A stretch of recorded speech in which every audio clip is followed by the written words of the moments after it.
So it's really thrilling to know that more than 700 people from across the globe registered for this event. The good news is that we are not 700 geeks or tech specialists, and that's the whole point of today's critical debate. How can we move engaging with questions around new technology, internet, artificial intelligence, from a small circle of experts to a major issue that is central to the work of all philanthropic actors, whether big or small, and also regardless of their thematic focus?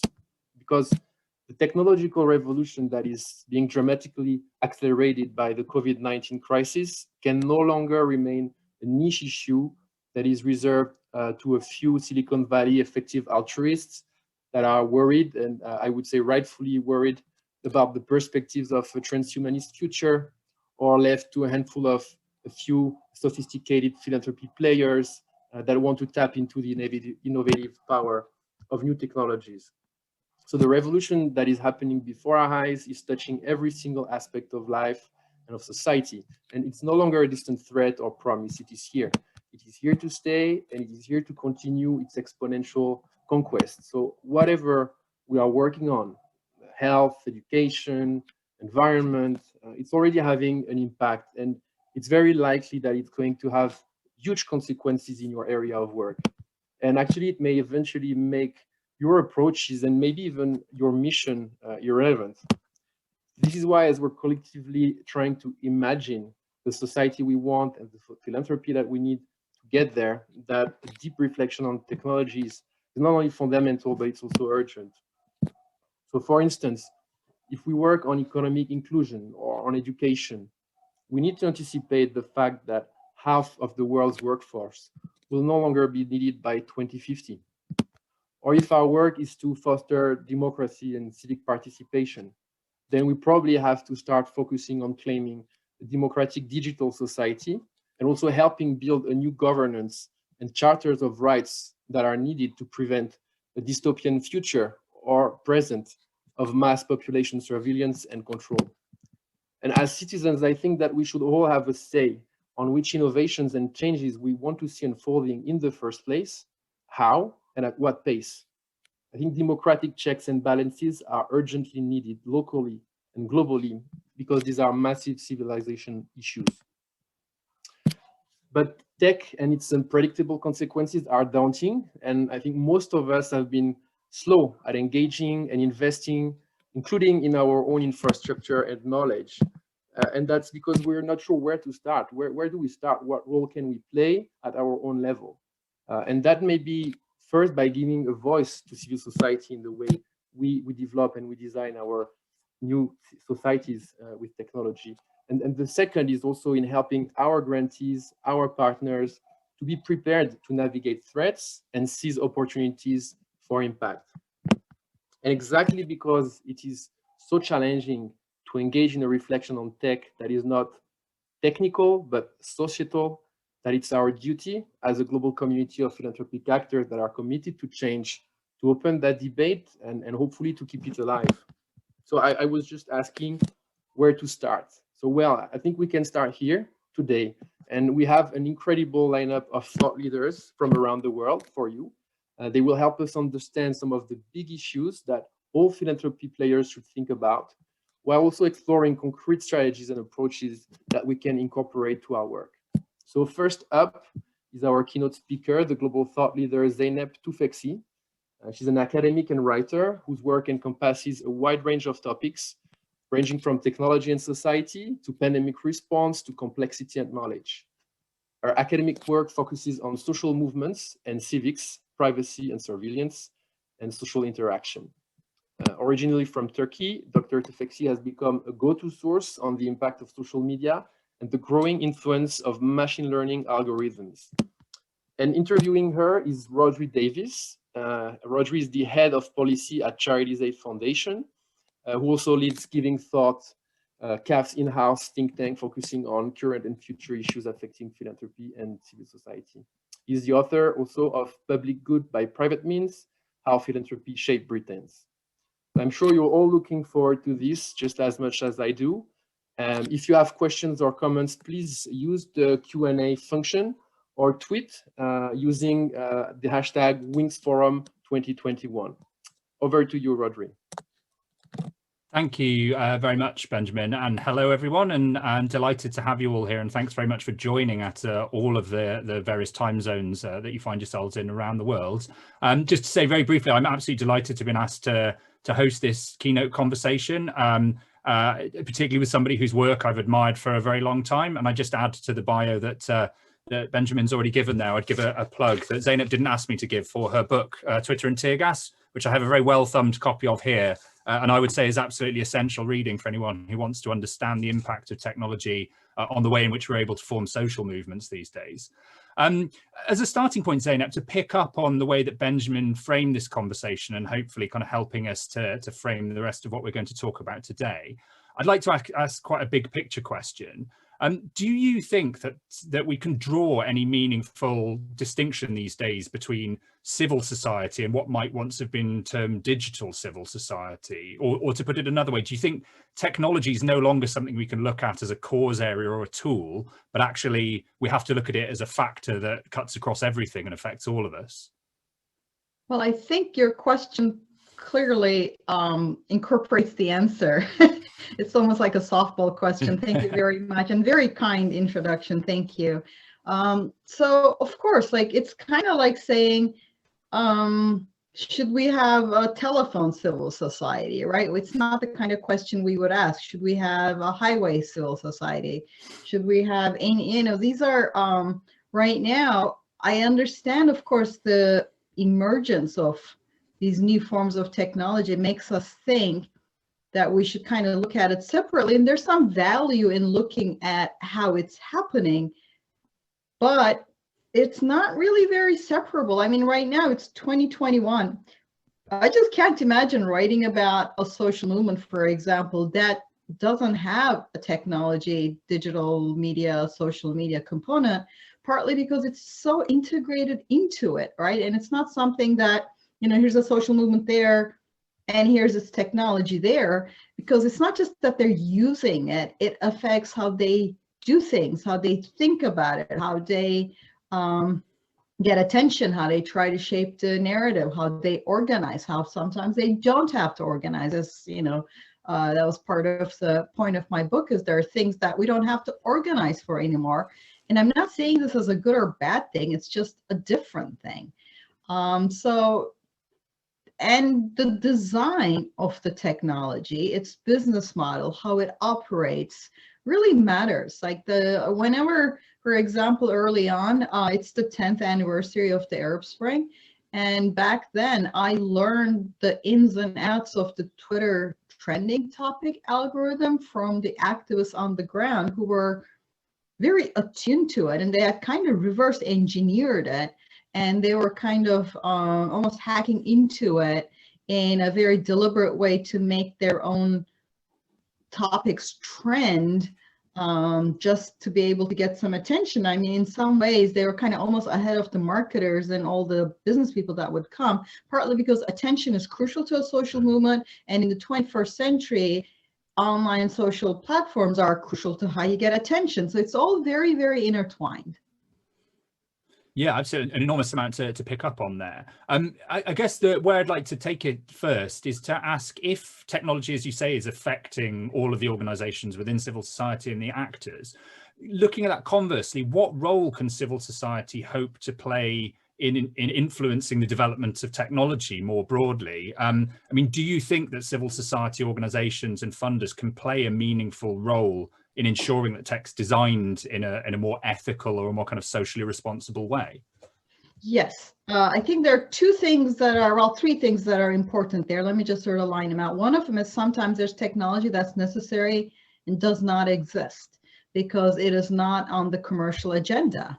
It doesn't have a commercial application. It's not dual use, as the people sometimes like to call it. In that case, even technology development itself can be something that civil society and funders can play a role in. But that's not all. Sometimes, and this is not rare, technology companies have no idea what their technology has on the ground impact, how it's playing out. where things are happening. And sometimes it's because like it's just not what they do, it's not what they understand. You know, there's that part. Sometimes they don't care, they need to be made to care. Sometimes it's just kind of they're disconnected from that kind of activist social movement world. So in those cases, kind of both documenting and explaining what's happening can help influence the design, because sometimes it's not even very expensive or costly, but just an oversight or, you know, something that is doable, but they're not even aware that it needs to be done. And in the third way, there's a lot of misunderstanding between the people who develop technologies for activists and what activists actually need often. I have many examples from over the years where, say, the encryption, cryptography, anti-censorship community designed certain tools, which is not what the dissident community around the world needs, really. And part of the problem is the sort of the well-meaning, let me develop some tools for the activist community can sometimes be, and I say this as a former computer programmer and a happy member of the geek tribe, can be the geek tribe that just does not have a lot of connection to how things operate, and they're kind of guessing how things should be. And they're not necessarily right. And that's another important bridge and kind of documenting, you know, what's the actual map of needs here. Sometimes they're these simple, interesting, doable things that are on nobody's agenda because there's no bridge there. So I think there's a lot of things to be done, from influencing the tech companies to documenting the impact of, you know, existing technologies, to making bridges between people already willing to do something and what's out there as a need. It's really interesting, and certainly one thing I wanted to pick up on there, if we're talking about a relationship between activists and people in civil society working to try and insider influence the tech industry and work alongside them to develop these technologies on the assumption that there's some shared motivation, are there challenges in terms of power dynamics? Because it does strike me that actually civil society organizations and very large tech companies, there's a huge asymmetry there. How can you manage those dynamics and overcome them, do you think? You mean like between civil society organizations and technology companies, or between civil society organizations and the activists? Because all three of those have different complications. That's a really interesting point. I was thinking about between activists and tech companies, but actually that intermediate role of funders and larger civil society organizations would be something really interesting to hear about. Yeah, so there are challenges at every level of this. For example, like let's sort of look at the tech companies and activists. That can be a distorted relationship, partly because like who gets to sort of try to ping the technology companies and how is not something that just happens independent of who people are and how things work in the world, right? So there's a lot of examples in which they hear from a particular thing. So when Twitter, for example, was involved in sort of certain countries around the world, I would often hear like that in a positive way. They would try to say, they would go to a group and say, how can we help you? Or not like as a company, but they would try to sort of provide resources to the activists in a sort of reasonable way, but they didn't really know their way around. So sometimes I would hear from another group saying, well, they're actually de facto empowering a group within a social movement because they just happen to have connections there and not the other one, right? So I hear these kinds of examples where the tech company and the activist connection is a group of activists and a tech company. And this isn't because like anybody's being on purpose distorting, but that's just the way the world works. Some people have connections and some people do not have connections. You have a similar dynamic with funders sometimes, because let me just sort of say it this way. Sometimes it can be a distorting relationship because the tech part can get this undue attention. Not that it's not important, but it has to be within the context. So like after, again, it's the 10th anniversary of the Arab Spring, there were so many journalists and media asking activists about, you know, do you use Facebook, do you use Twitter, do you do this, do you do that? And I mean, I was asking similar questions in some ways too, because that's my research.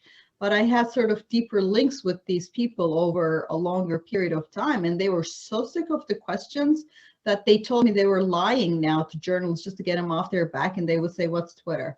Like they would just do that on purpose because they thought, like, stop talking about the same thing. Like you're the 8th journalist to ask me the same question. And they would just literally were also upset and annoyed, and because it was kind of insulting in some ways, because we could only connect to them through the Western digital tech. Not that the tech wasn't important to them, right? So this is the thing, is that very often then the company would make a decision, you know, they would close this group or do this or do that, and it would have an impact. So they did need to talk about it, but not in a way that made them into non-actors, like that respected the actual context of it. So I think it's a very tricky in some ways to do this in a right way. And I think a key requirement is longer term, deeper relationships, rather than, you know, oh, now there's a new app, let's all go talk about it. And there's a new movement, let's all go talk about that movement and then move on. And that's kind of an unhealthy relationship, both for the civil society organizations and the technology, and it's distorting impacts on the social movements themselves. Absolutely. And it strikes me, as you say, if you take the tech out of it, those are conversations that have been had when you look at funders about the relationship between funders and social movements for a long time. And you mentioned longer term relationships. Another area that is a real point of discussion at the moment is about shifting to more unrestricted funding. Do you think, in terms of the role of funders, actually placing fewer attachments on the funds that they are giving to activists and movements might help with some of these power dynamics as well? If they do the legwork of empowering the activists rather than like, the danger there is if you don't do the legwork and just sort of switch to another model with different downsides. But the thing is, if you have metrics, all you're doing is, like, very quickly people will just play to those metrics. Like, this is like, there's no really getting around it, especially given the power imbalance and how much that money can be in the context of a poorer country. So if you have very strict metrics, the metrics, whatever your metrics are what people are going to be trying to play to. And I'm not against metrics, but if they are gameable, they will be gamed. If they are sort of distortable, they will be distorted. And so like, if you say, I'm just making this up, media appearances, they will appear on media, even if it makes no sense. If you say, you know, because this is just the way it kind of is. So it doesn't mean you give up metrics, but you really have to think about, what are we doing here? But just sort of finding a few people and giving them money isn't necessarily the ideal solution either, unless you kind of develop deep relationships with people across the spectrum, because otherwise what can happen is that a small segment of, you know, Western oriented, well-connected groups kind of end up being the gatekeepers in their own realm. So once again, you go back to the same thing, like, do you form relationships? Do you form sustainable, over time, lengthy relationships where you know these people, and then you find ways to empower them, in which case, yes, like, all the strings or overly complicated strings don't really help empower them. Neither does just flying in and just spending a lot of money and then flying out, so to speak. So it really comes down to doing the work to find people, trust people, empower people, and there's no shortcut to it. Which, yeah, I guess we all know, but it's, you know, good to be reminded of that. Yeah, it is hard. I just want to zoom back out a moment, actually, because we talked about the relationship between civil society and activists and the tech industry. Just to ask whether the framing that has been sort of prevalent over the last few years around developing tech ethically and sort of working with the tech industry, whether that in itself has been problematic and is the right framing. Because I think an increasing number of people are starting to ask whether that begs the question of whether we should even do some of these things, you know, from the start, or whether we're starting at the wrong point and actually we should focus more on outsider influencing and mechanisms of legislation and regulation. what's your sense of, you know, how civil society should think about its role in relation to those two different approaches? So I think, given the world is the way it is, there needs to be some insider approaches, because there are things that are happening right now, and they are very often emergencies, right? There's some big thing happening and there is some harm going on. So there's something definitely there. But I don't think any industry can effectively self-regulate given the complexity and the scale and the incentives they basically have. And in almost every industry that we have figured out how to regulate better, food safety, car safety, you know, environment, we came in with regulation and rules, which very often turn out to be better for the industry in the long run, but they resisted kicking and screaming before, right? I don't really think there are many examples of costly regulation that the industry self-adapted without being pushed, and almost always by legislation. And that's partly because they're not even supposed to be deciding how these things should be in some sense. I mean, I kind of joke about it, but I'm serious. Who died and made Mark Zuckerberg king, right? It's not whether I agree with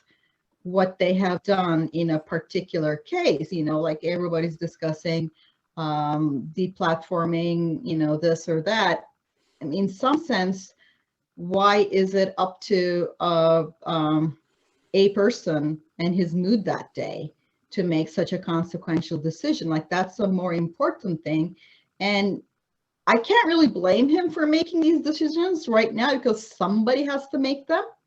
But we as society, we as civil society, we as the democratic part of society have to sort of say, okay, now we're going to make some guidelines on how these things are going to work, because otherwise, of course, they do have to act. So I feel I have a little bit of sympathy with like their unilateralism, because if we don't do our part and say, here's the legislation, I mean, what are they supposed to do? They got to act. Things are happening. And if we're not doing our part and saying, here's how you do this globally, they're just going to keep on doing what they're doing, because there's no other input for them to kind of take into account. But that's not a healthy state of things, because there's a couple of choke points, like from Facebook and Twitter, there are major choke points, but there's also other choke points at the DNS level, DDoS protection, like these are important for social movements, because they get, it's how you protect your website from the government overwhelming it and things like that. And those, there are very few companies, like if you want something like that, it's basically two major companies. If then none of them take you on, you're kind of out on your own. So there's a lot of choke points where we have a few, mostly men, who live in wealthy countries making very consequential decisions. And I think I don't advocate abandoning all insider approaches given things are happening right now, but that's just inadequate. Like, and that is not accountable. So that, you know, stopgap is fine. Stopgap being the only thing we do, I don't think is fine. Absolutely. And to pick up on, you mentioned there of Mark Zuckerberg and Facebook, it was another question I wanted to ask actually that felt particularly pertinent given what's happening in the news at the moment about the decisions Facebook's taken about shutting down news feeds coming out of Australia. I was going to ask anyway, I mean, it seems during the pandemic, as more and more organizations have had to sort of pile into the digital space, the assumptions we might have made about that digital space being kind of neutral public space are being challenged, and we're actually realizing that we're developing some potentially unhealthy dependencies on a very small number of platforms. Do you think that is an issue that civil society needs to wake up to quite soon, and kind of what can we do about those dependencies? Couple of things. Of course, diversify is always the answer to dependencies, but I think in some ways for social movements, a lot of social movements around the world, there's no avoiding Facebook, right? Like, it is the only, like Facebook and Twitter in particular are the key mechanisms of reaching the public sphere. Some places it's becoming Telegram too. And kind of telling activists just don't be there is not a sensible approach because they gotta be there. Like they just kind of like I hear this sometimes from both tech people and a lot of people in countries like the West where they say, well, don't use it. Like, let's boycott these things. And I'm really not for it because it's not optional, right? Like there's a lot of places where, well, if you don't use it, it's not like you have anything else. So the dependencies both have to be changed, but you also have to respect while they exist, people are going to absolutely be there.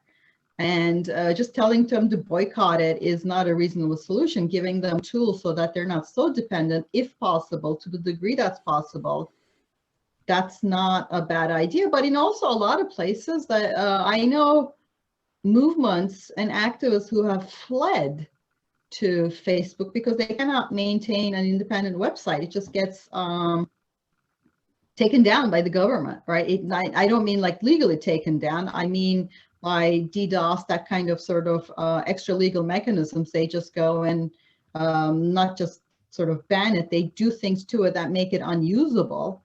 And then they specifically flee to Facebook to protect themselves from the government because it's kind of harder to turn off Facebook for the whole country or turn off YouTube for the whole country. So these dependencies are not like just things to chuck out without realizing the role they play in the public sphere ecology of that particular country. This is why I'm kind of like, when people ask me, should we do this or that? I'm like, yes. Insider, yes. Legislation, yes. Recognizing we need to develop alternatives, yes. Using these platforms, yes, right? You have to kind of not have some perfect idea of how they should operate and completely kneecap the current moment because that's just not feasible. Do you think within that the sort of larger players in civil society, so the foundations or nonprofits that have relatively significant assets, can do something by being more intentional about their own use of technology, whether that's sort of thinking about the platforms they use, their tech supply chains, or supporting potential more civically minded alternatives? Or do you think that would be wasted effort because it's just too small to have a meaningful impact on the tech industry's thinking? So this is complicated, but I think sort of developing alternative platforms just like that doesn't really work very well, because what you have is like, you do not want an activist platform because activists need to be shielded. If you just have an email server that only serves them, you can bet every intelligence agency in the world is trying to crack it. And that is not something you can resist with civil society level resources. So something like that.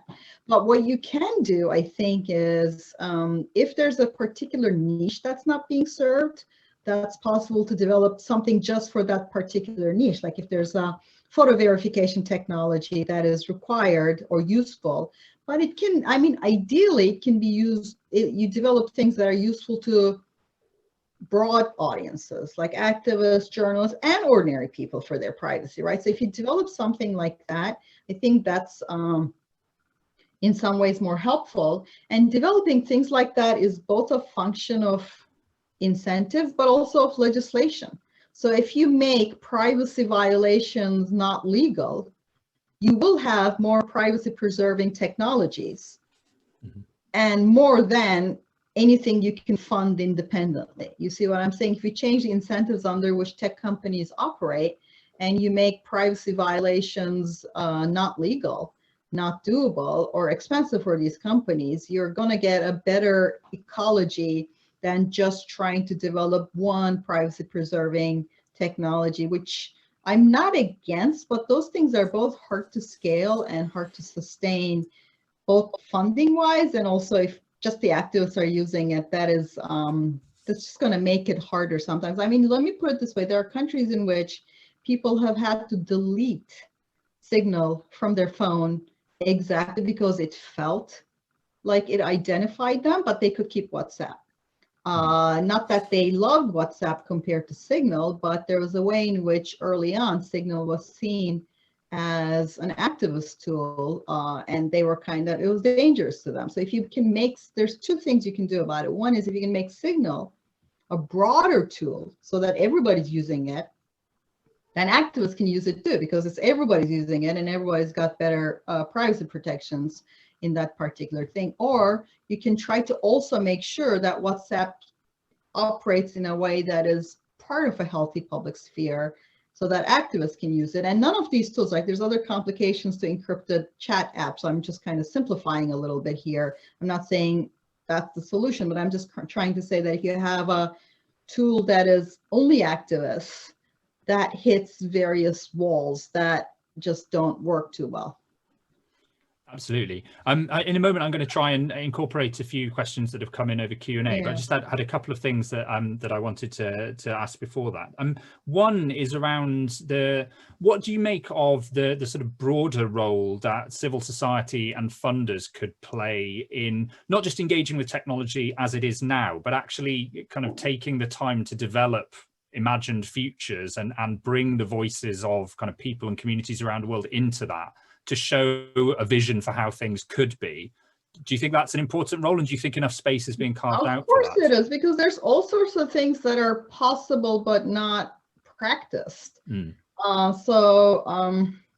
I mean, to give you an example, there's it seems really geeky and obscure, but it's actually not a marginal technology. There's a set of technologies called federated machine learning and partially homomorphic encryption. Yeah, I know it sounds very geeky and technical, but it's something actually like Google and Microsoft have giant teams working on. And these are technologies that allow you to do certain things that we now do in a privacy violating way. And they allow you to do versions of them in a privacy preserving way. So I'm not getting into the details, but there's these technologies that do exist. So but they're not gonna, they're researching it, they're developing it. If we get privacy legislation, they're gonna put money into it.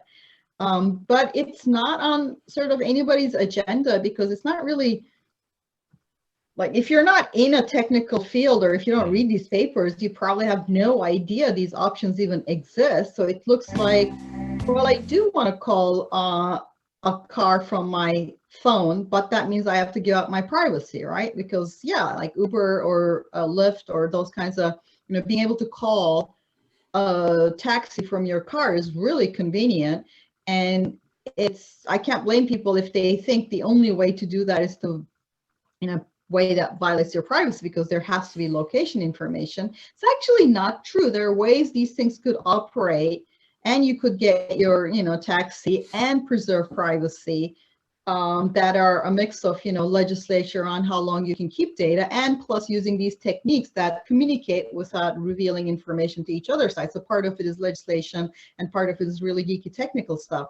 These things are not there on people's sort of mind, because it looks like this is the only way you can do this.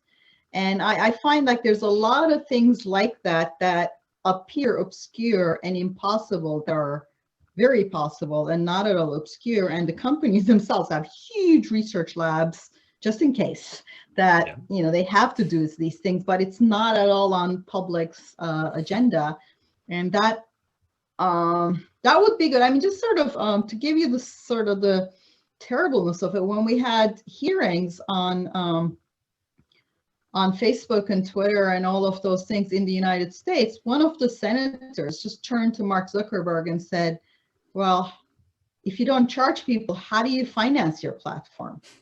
And I mean, again, I've criticized Facebook the whole time, but he just looked like, what are you asking me? And he just was very, very sort of calmly, I'm guessing trying not to sort of smile, said, we sell ads. Like, if you're at that level of lack of imagination and information, it's very hard to get people to regulate this. So you have to have an information campaign that both explains, like, how do these things work and how could they work?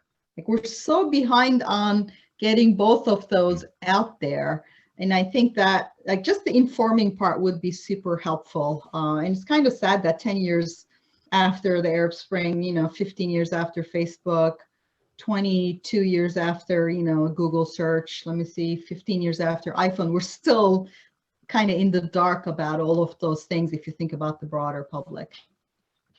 Yeah, and I guess making it possible for civil society organizations to understand the affordances of technology without necessarily having to engage with the detail seems like an ongoing challenge. I'm going to come to the Q&A in a second. Just before I do, I just wanted to pose one final question, which was, do you think that the fact that a growing proportion of philanthropic wealth in the US and all around the world actually is coming from the tech sector and is being generated there, does that present an opportunity to get more engagement with these issues, or does it present a challenge because there are more dangers of sort of tech solutionism or resistance to the idea of challenging the development of technology?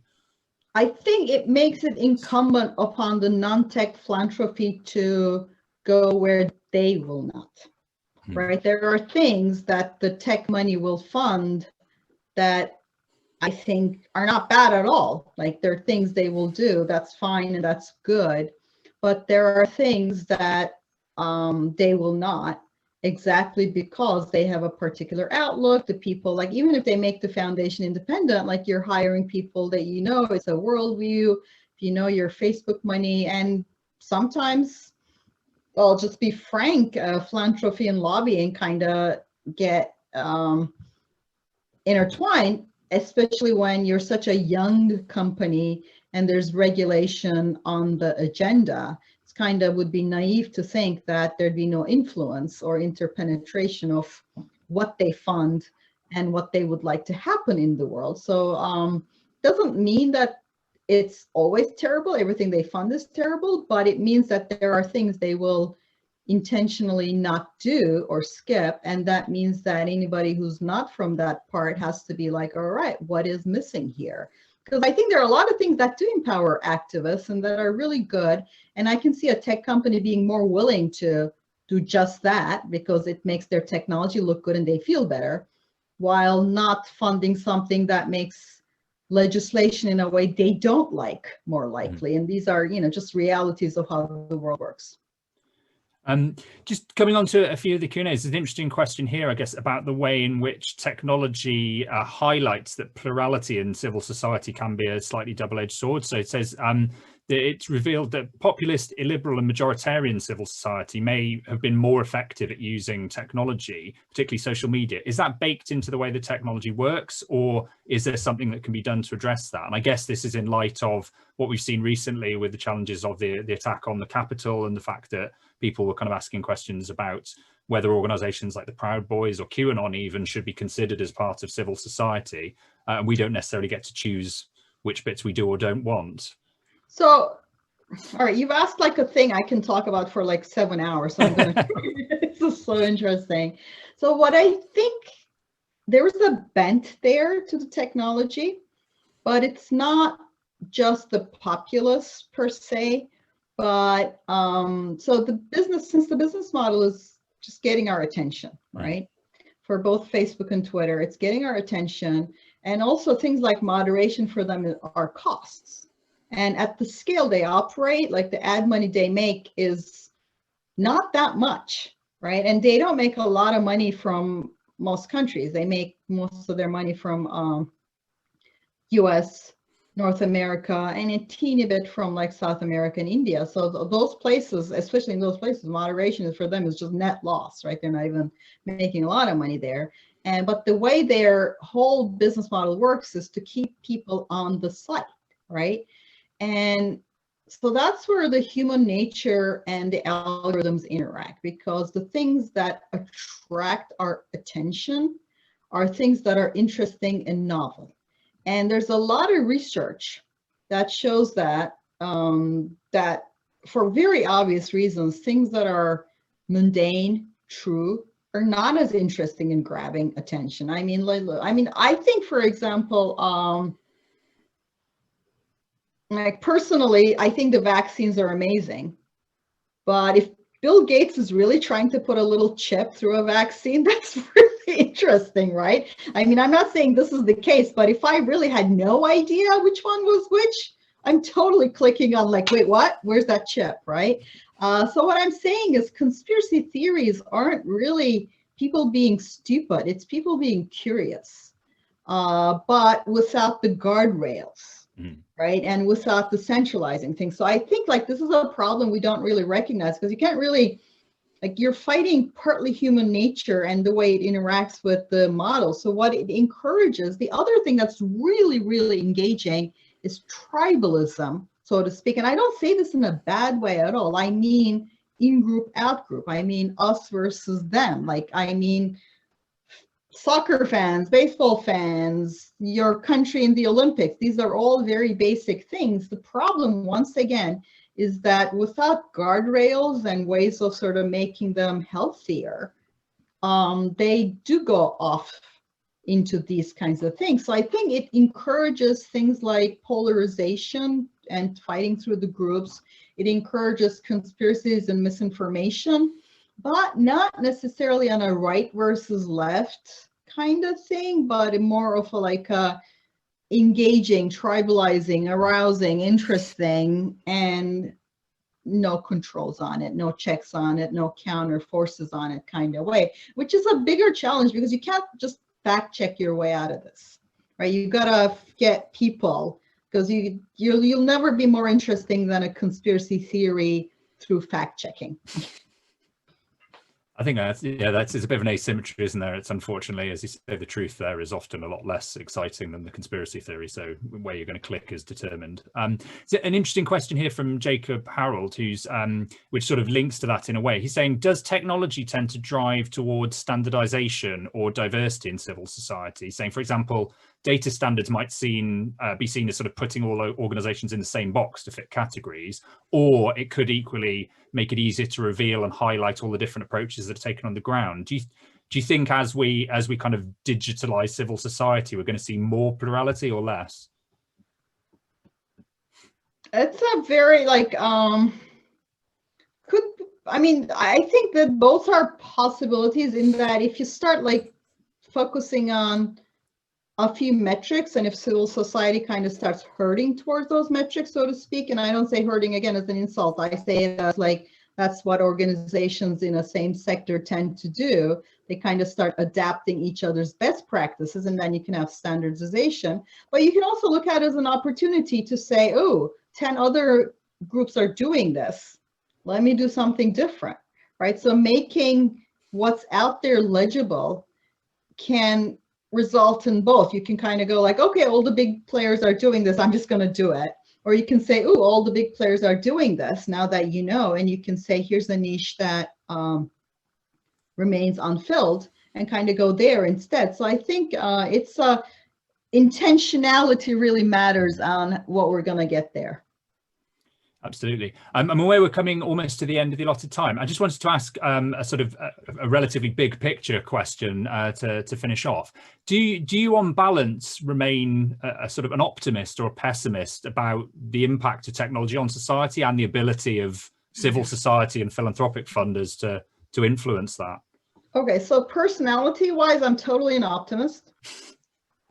Because I think like that's the nature of a critic, right? Like why bother otherwise, right? And I think there's I point out the terrible stuff or the things that I worry about, partly because I want them to be better, and I do want these things to be fixed. But I mean, imagine going through, like, just to give you an example, imagine going through this pandemic without the internet, right? Imagine trying to deal with both the economic disruption and the individual disruption without these technologies. I mean, it's bad enough like this. Imagine it without any of that, right? So it's not like I'm really not anti-tech whatsoever. I think these technologies are amazing. I think they have enormous potential. But it's kind of like chemistry, right? When chemistry was first invented, one of the things people started doing immediately was making fake food. Right? Because you needed mass food production, there was urbanization, people were no longer living in farms, and then they started like imbibing milk with formaldehyde and other really shady things like that, and poisoning people because all of a sudden they could, thanks to the science of chemistry. And it took a movement and a lot of effort to sort of get around that, right? And say, this is not a price we're willing to pay for mass food production. And right now, like, you can go almost any place on the planet and step into a supermarket and you don't expect to be poisoned, right? And if you do, that's a scandal. That didn't just happen. Like, chemistry has given us amazing stuff, but it didn't just like all of a sudden start with its best possible version.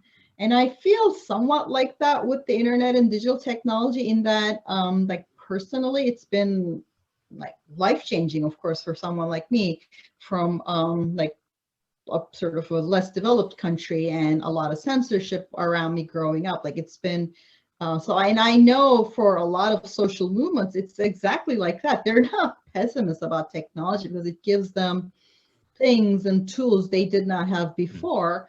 But that optimism cannot turn into either naivete or the assumption that the way it is and the way it's been kind of operating by the technology companies is all that there is to it, all that it should be, because it has so much great potential. The way I like to say it is that we didn't get from like the printing press to Encyclopedia Britannica, right? There was all the 30-year wars and a lot of other stuff in the middle. Yeah. I would like to skip over the bad stuff without that kind of destruction, and use our society and technology in mind, and intelligence and philanthropy and activism and all of that, and to say, well, how do we sort of shortcut through some of the downsides? We're inevitably, right? It's such a powerful technology. It wasn't going to be like that, but it's so much upside and so much potential there. And that's a great optimistic note on which to leave it. And just to say my thanks to Zeynep for a fascinating conversation, and surely I can pass on thanks from everyone who's been listening as well. And I hope everybody's staying around for what promises to be a fascinating panel discussion as well. And at this point, I'll hand back over to Benjamin.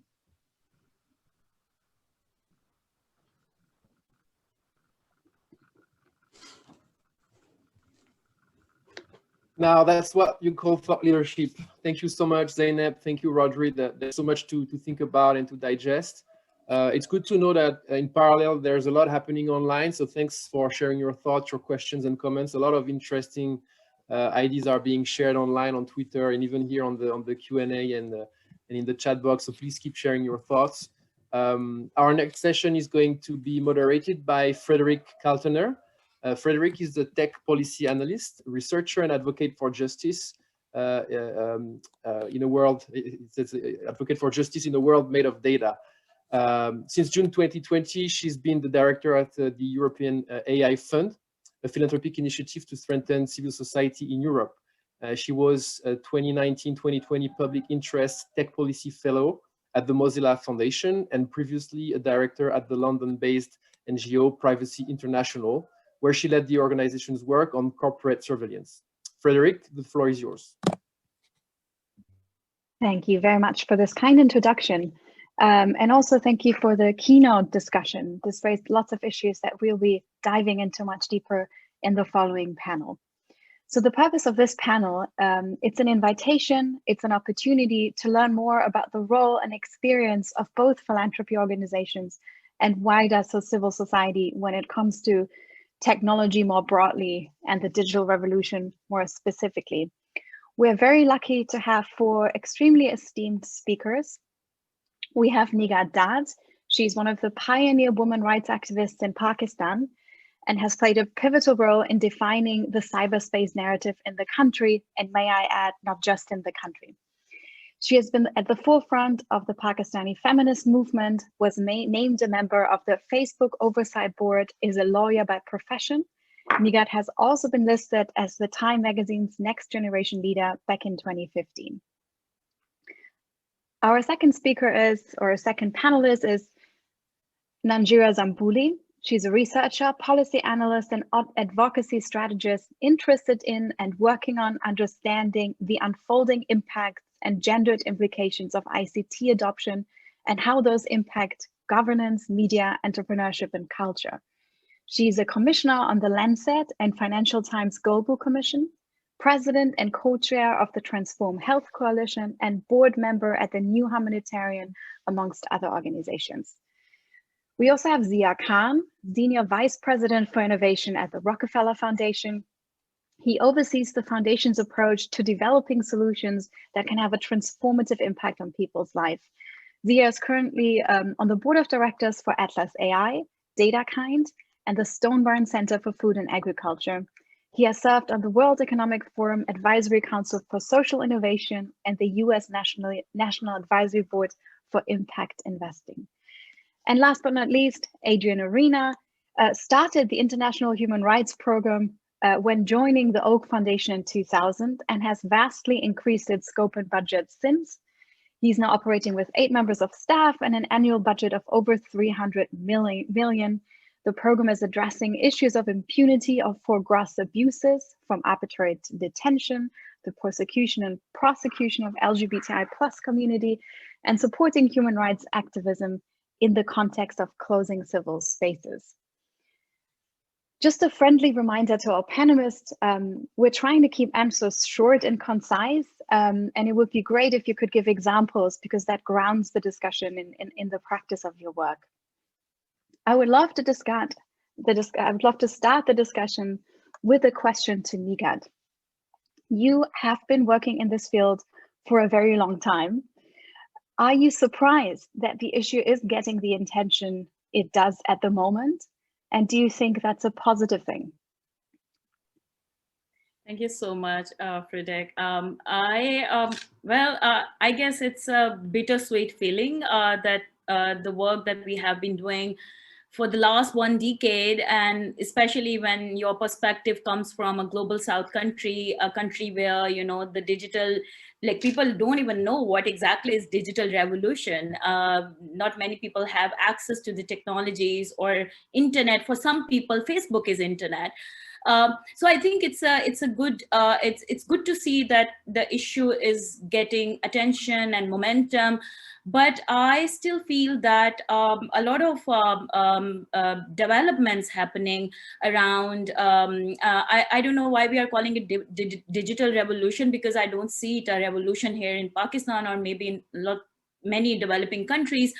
But I guess the conversation that is happening is still a very global north focused. A lot of people who are giving their perspective, their opinions, who are chiming in, who are giving advice, who are giving suggestions, who are pointing at tech giants. I think that most of that perspective is coming from Western world. And people like myself, or for instance, my sister Ninjira is here, and lot of other digital rights organizations and women-led organizations who have been doing a lot of work on digital rights. We see ourselves that we have been saying the same thing that you are saying right now in US or in other developed parts of the world. So I think it's good, but I also feel that our perspective, the perspective of people in the global South, they shouldn't be left behind in these conversations, because that's what happened in last 1 decade. And we feel that the stuff that we have been saying are now the people in the developed world are saying the same thing, maybe in much more effective way, but actually it's the same perspective. And that's where we see the inequality. That's where we see that and even in these conversations that are happening right now around content moderation, or what happened in US, or different developments that the tech giants are basically taking, I feel that it's something that we have already said, that it's just that we were not really heard before. But it's good that conversations are happening, but I think now we really need to make sure that people in this part of the world need to be heard, whether it's a conversation around content moderation, around regulatory framework, around how to hold tech giants accountable, or in any way around digital rights or digital revolution. Thank you very much. Nanjira, I've seen you nodding quite a bit. You're also someone who has been working on the societal implication of ICT technologies for a very long time. What is your perspective on the attention that the topic is getting at the moment? And also, do you think that every philanthropy organization needs to have some sort of work that wrestles with the implication of technology? I'll pick up from where Nighat led us so far. And sometimes I think we work together for so many years where it feels like it takes 2 or 3 of us for the one point to be heard, which is usually the rest of the world also has perspectives and insights on what's happening with all this stuff. Well, I did pen an op-ed for this around what I feel the role of philanthropy in tech is. And this has been something that I think for those of us who worked particularly with civil society organizations or the not-for-profit sector have been beating the drum about for a long time, which is their idea of the kind of patient capital we need. And especially from a sector like philanthropy, where we can have that. Ideally, that would be the role of governments. But as you've heard from Zeynep's keynote, and that we've seen from the way governments will react to this kind of evolutions in technological progress, is not their role anymore, is we need that patient capital. But by that, I mean, it's not just financial, but also intellectual and moral, because there's so many other nuances and so many other sides to the implications of technologies beyond the hype that captures the cycle of either media or development. That then runs the show. And so what that has done, unfortunately, is kept especially those who are actors, who worked with people who have very diverse lived experiences, always left on the reactionary side of it. And we need to recalibrate that. And I think this has been a really interesting moment going through this pandemic and seeing how even where we were maybe led to believe some folks are more ahead on the so-called digital revolution, it's really back to basics for many countries and many settings. So this is a moment of reckoning where the winners will really be those who take a step back and see these things for the systemic issues they are before they dive in. And I mean this in the sense of not just getting more tech bros to go out to Addis as some big tech company CEO who is not otherwise going to be named by me has done, or others for that matter, who then that becomes the sort of fill-in for how they get a sense of that world that is served outside of their mainstream. So we need other counter forces, and this is not something civil society can do alone. We are underfunded, we are under-resourced, we are overwhelmed. And this is where I think we can have really good partnerships and really good allyship with philanthropic actors to have that co-invest in that patient capital, so that the financial aspect really is a culmination of all these other aspects of assessment, hearing these communities, and really humbly trying to build together a way that then invests in these communities that are affected in a way that's not considered in the mainstream. I like the term patient capital. That's a really good way of framing it. This is a good transition to my question for Adrian. You have been building and running a program that is focused on human rights over the course of the past 20 years. I'm really curious about your perspective. How has technology and digital transformation changed your work and that of your partner grantees? And what is your reaction to the points raised by Nighat and Nanjira just now? Sure, thanks. I would say that, in fact, the Human Rights Program has always had a particular focus on technology, but in a very specific sense. One, it was means of actually investigating and storing evidence of serious international crimes. And that meant that we had a really laser-like focus on certain technologies which we used to, for example, locate clandestine graves, or to, for example, analyze and aggregate information which was sourced in enormous troves of documents, so we could get, in fact, a list of people responsible for crimes and for eventual prosecution. Those type of that data science and some of the other technologies I was talking about for the identification of individuals, for example, of corpses, etc., they're very specific to the human rights movement, and we've always invested in the development of those and tried to make them as much as possible available to everyone. And we did a big effort, for example, with issues of satellite imagery and the use of satellite imagery for a range of different civil society organizations in different parts of the world.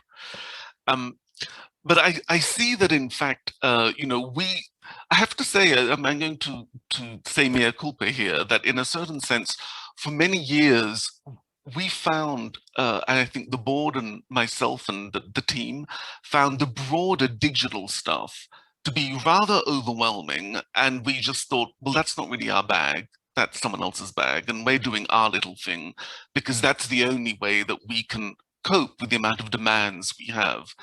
But I think, in fact, certainly in the last 5 years, we've really appreciated that the systemic issues, especially around the public sphere, the deterioration of public discourse, the role that AI can play in the provision of government services, of compounding discrimination and disadvantage, all those have such serious human rights implications that we can't quarantine what we want to do, that we really have to look at it much more holistically. And so I think that's been an evolution very much in the foundation, and I suspect also amongst my philanthropic peers to that position.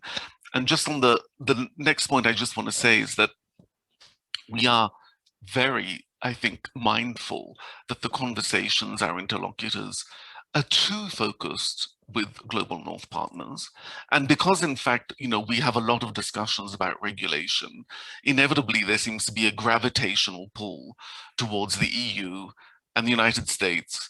And sometimes it's quite hard to understand how are we going to get out of that vortex without, in fact, with actually making a difference. If we were to really invest in Brazil or in India, are we going to really make a difference? Because that's something which, of course, everyone always is, the first question from the board is, well, are we going to make an impact? And we need to be able to answer that. I want to pass this question on to Zia. You're coming at this topic from a slightly different angle, namely that of innovation. And given that the overview you have over the field, how much of a priority do you think is innovation for the sector more broadly? And what is your reaction to the idea that technology has now become an aspect of so many programming and is no longer really a separate issue that philanthropic organizations can deal with? Thanks for the question, Frederick, and it's wonderful to join everyone in this conversation. Innovation is a loaded term. It has a lot of positive connotations in certain areas, and it has a lot of negative connotations in other areas, because I think, unfortunately, a lot of well-intended innovations tend to not play out if the application of that innovation is not thoroughly thought through. And this is particularly true of technology and digital technologies that we're looking at right now, which is a lot of these technologies are developed in a private market context where the decision is, how can we insert a device or an application or a service in a competitive market and allow people to choose it through their purchasing behaviors. It's a very different situation when you insert that innovation or technology in a social change context, because the unintended consequences and what you're trying to achieve in terms of a public good is very different than a private good. I'll give you a quick example. We partner with an organization that uses machine learning and AI to help spot lead pipes in cities. Lead pipes are a big problem in a lot of cities in the United States, Flint, Michigan being a classic case, and leads to a lot of problems. So if you use this technology without engaging the community, you'll find those lead pipes, but you'll find that the community won't trust that machine learning algorithm. They won't understand why their neighbors are getting inspected and they're not getting inspected. And we've seen this play out time and time again. And so when we think about innovation, what we try to do at the Rockefeller Foundation, which we've tried to do for about 100 years now with various waves of technological innovation, is to really think about how we integrate it with the social context. Really try and engage the communities that we work with in terms of how they can participate in the decision-making and how we can understand what the implications and the unforeseen opportunities and unforeseen downsides can be. We're certainly not perfect, and I very much hear the points made about needing to listen more and more to the global South, and even for a global foundation like ourselves, we often fall short. But that would be, I guess, the opening point I'd want to make around innovation, in that it has to be more than just technology. It has to be the integration of technology and social context. I want to go back to, thank you so much for these points. I want to link them back to something that Adrian said a bit earlier about the questions around impact. How do we know that we're really making a difference? And something else I picked up in this conversation was the term that it's overwhelming. Even the framing of this panel is quite overwhelming. We're talking about, well, everything that has to do with technology. So I'd love to talk a bit more about impact, but also get your sense about what is it that we're really trying to achieve here. And I think broadly speaking, there are at least 3 different ways of thinking about this. We can use technology for good, whether it is to document human rights abuses, to innovate, to set positive examples. We can invest or support civil society actors that are preventing harm. And the third one is we can maybe enter at an even deeper level and ask, what is it that we are transforming or revolutionizing, I'm saying this quote unquote, towards? What is the end goal? And these are related to, these are all equally important, but they're also slightly different. And I'd love to hear what you think the most important of these is. And also, if you have the sense that the numerous crises that we find ourselves in at the moment, whether this has also changed your view. Whoever wants to go first. Nanjira wanted to talk about impact, so sure. You're welcome to go first. Thank you. It's always tricky when everybody's told to go first because we all dive in at the same time. Well, when it comes to impact, and thank you for actually sort of encapsulating that point around the crises and the multiple crises we're facing, because if we feel like this is a fast-paced time, I think this is going to be, when we look back in 5 years, a slow time. You know, it's just going to get more and more crazy, if you will. Some may call it more colorfully the age of emergence, but I think it's the age of all the cans that have been kicked down the road, and we're the ones who have to contend with them. So when we look at ideas like impact, we have to take a very broad view, or somebody has to take a very broad view on what we mean by impact. So typically, to something Zeynep also spoke about, is impact as metrics. We think of results-based matrices, 3-year terms, 5-year terms, you name it. But what if a 5-year term issue is a 50-year-old issue? And this is where specifically, as we enter truly a digital age, we have to think about this. Technologies are not being introduced in an era or in contexts that have not had histories, often very contentious ones. They're not going to come in and change that or disrupt it or leapfrog per se. They're going to be very much shaped and informed by the various contexts in which they're being introduced. So when we think about terms like impact, when we think about terms like innovation, even outside of the private sector led side of it, we have to think about what have the societies that are supposed to be on the receiving end or the benefiting end of it, what have they been facing? What has been kicked down the road to this point? And what are the intersections of inequalities? So that when we talk about impact, we're going into it with a humility that has taken all these things into account. No country, no context, no communities without history. And technologies will very much only amplify or exacerbate or help, really, in solving these issues if we take a broad approach of asking these questions. And I find that that's what's been really interesting, especially say being here in Kenya, about how technology in the hands of people, even in something as basic as communication has been, is just seeing people relearning or going back to the history that they were taught. Something as simple as that what was in the official textbook versus lived experiences, and using technologies and so like social media to talk about that. So that when we say we're going to come and introduce something that helps with handling inequality, education, so on and so forth, there's a really interesting opportunity to work with these communities and take these other histories that were not put in the official record to deal with that. So what that might mean is that impact is a different metric than we understand it in terms of time. And this is something I think if we don't get right at this moment, we're going to have a very chaotic decade. Can I just jump in there and just say, I'm going to be very nuts and bolts and say that from dealing with my board, I just find that, in fact, I think of impact in 2 senses. One is I can talk about really the anecdotal impact that we have had, by making investments in technology that really improve the operations of a grantee, of a partner.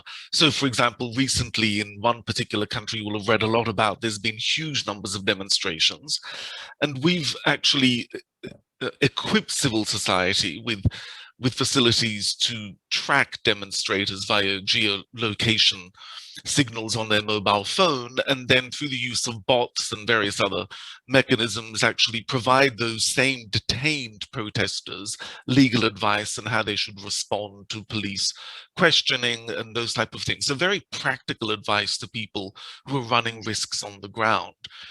But, you know, philanthropy always wants to have these overarching theories of change, and they say, if we're going to do this, this will impact that, and then this will happen as a result of that. And what I've realized, sorry, certainly with respect to the broader issue of the public sphere, is that I think by and large, we've had to abandon that. And what we're looking at is often opportunistic events, or opportunities rather, that really allow us to, for example, to engage on certain issues. And for the moment, we don't have an overarching theory of change. If someone says to me, what would an ideally regulated public information sphere look like? I can't answer that. But what I do want to have in the picture is a plurality of voices giving socially minded human rights arguments that enrich that discussion and are present at the table. And for the moment, that's enough for us. So in terms of impact, the fact that people are participating, are engaging, can be present, that's already a lot. If I could jump in from such an interesting question, and I want to pick up on both of these points. And Rhodri, you raised a really interesting point around how do you think about impact over the long term. And I want to go back to an example I think that Zeynep was raising around food, and the reason chemistry helping make food safe. So if your impact goal is safe food, then yes, chemistry has really helped in terms of being able to go into grocery stores and eat safe food. The problem is that chemistry also makes food unhealthy. And that's a challenge that we're facing right now, which is a lot of shelf-stable food actually has, unintended health consequences, or at least unintended, many years ago, but we're starting to understand that a lot more. I make that point because we need some mechanism to continuously learn and adapt what impact we're trying to achieve as we learn more about the problem as we solve it. And so, Frederic, to your question around, how do we think about tech for good? How do we mitigate harms? And how do we define impact? To me, the overarching concept is one of governance. And that's something that we've been thinking a lot about with regards to artificial intelligence, which is how do we have the appropriate political process that is has moral authority to set the impact goal of what we're trying to realize? And then how do we have a governance mechanism that promotes the good, restricts the bad, and creates predictability to catalyze innovation? And going back to the food example, 100 years ago, when food was stopped being produced by your local farmer who you knew and trusted and started to become centralized, that's when we needed governance around food, and health regulatory agencies here in the United States and globally started to emerge to help govern and regulate food and ensure the safety for the public. And so I know governance isn't a popular word in a lot of places and/or philanthropies that have become sort of enamored more of innovation or technologies. But I think we're at a stage where we really have to think hard about governance and what are the right approaches for fast-moving digital technologies, which are likely different than the governance approaches we've used in the past. Yeah, that's a really good perspective. Niga, do you want to respond to this as well? Yeah, I just want to make a very brief point that, philanthropy organizations, need to understand that tech is not an unqualified good, rather understand its usage in each context differently. And sometimes uncritical embrace of technology can do more harm than good. And this has to be an understanding that these issues are complicated, and at times we might start off with a particular assumption about how tech will change things, but it doesn't necessarily have to pan out the same way in all contexts. I'll give an example here. For instance, there is a lot of conversation happening around regulatory framework in Europe. A lot of conversation is around, how to deal with disinformation, for instance, and around AI and laws and policies to hold tech giants accountable. But I would say that please also look into that, how such conversations impact global South, because they're like governments which are so-called democratic governments, but they are looking for an opportunity to enact or introduce such regulations and laws which will not just hold tech giants accountable, but they will have like really bad impact on activists or political descendants or the people, internet users in that country.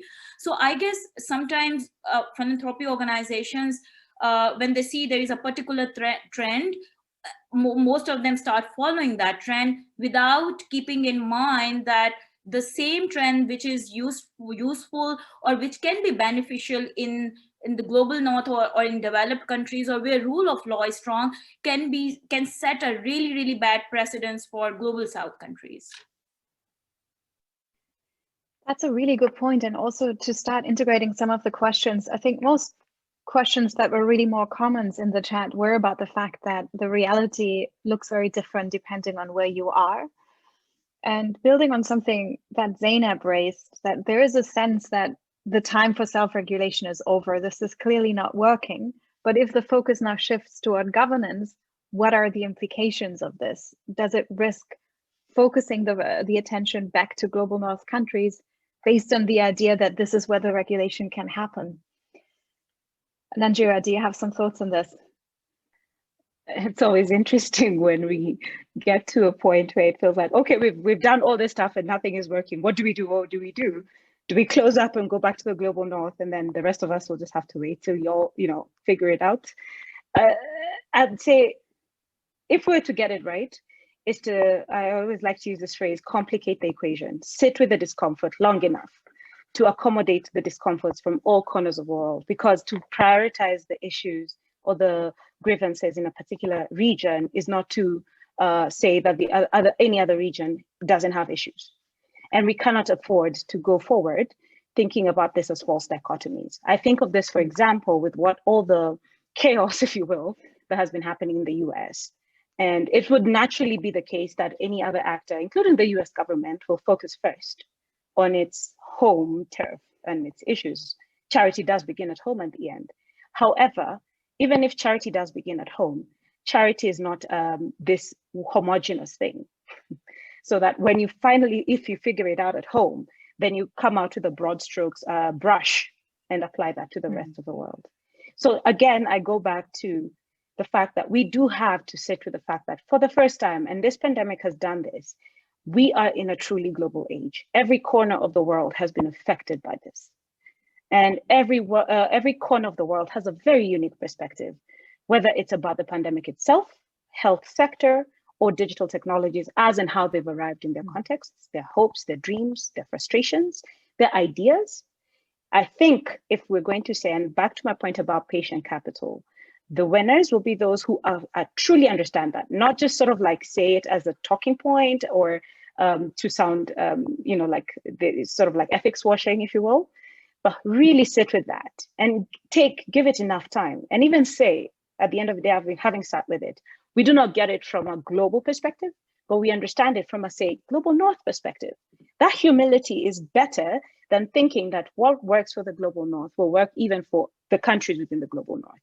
We absolutely need that in this moment where we are getting ourselves off of the dust that was COVID and disruptions that it was, and putting ourselves back together again. And so for me, technologies are just another layer to the complexities that society has been facing. But technologies, as they're being designed, as they're being deployed, are not without context. They are designed by people who live or people who have very particular perspectives. The question is, how do we make sure every other perspective is not an afterthought, whether it's human rights, whether it's gender, whether it's the global south.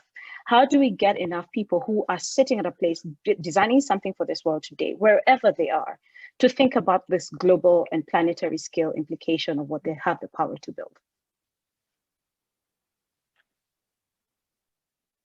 These are very strong points you're making. I'm wondering, we do have a consensus on this panel that the issue is important.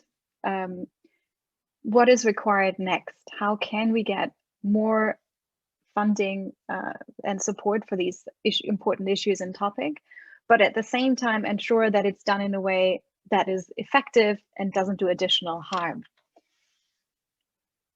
Whoever wants to go first. Adrian, you're just unmuted.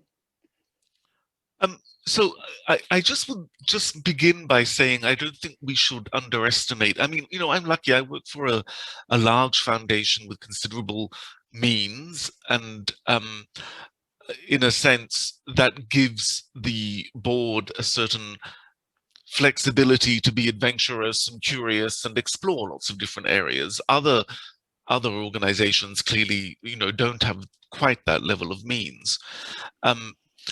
So I just wanted to say that I don't think we should underestimate sometimes the entry barriers for getting into this type of work, which is considerable. You know, people don't have the skill set or the resources or the personnel to continue with their current work and take this stuff on.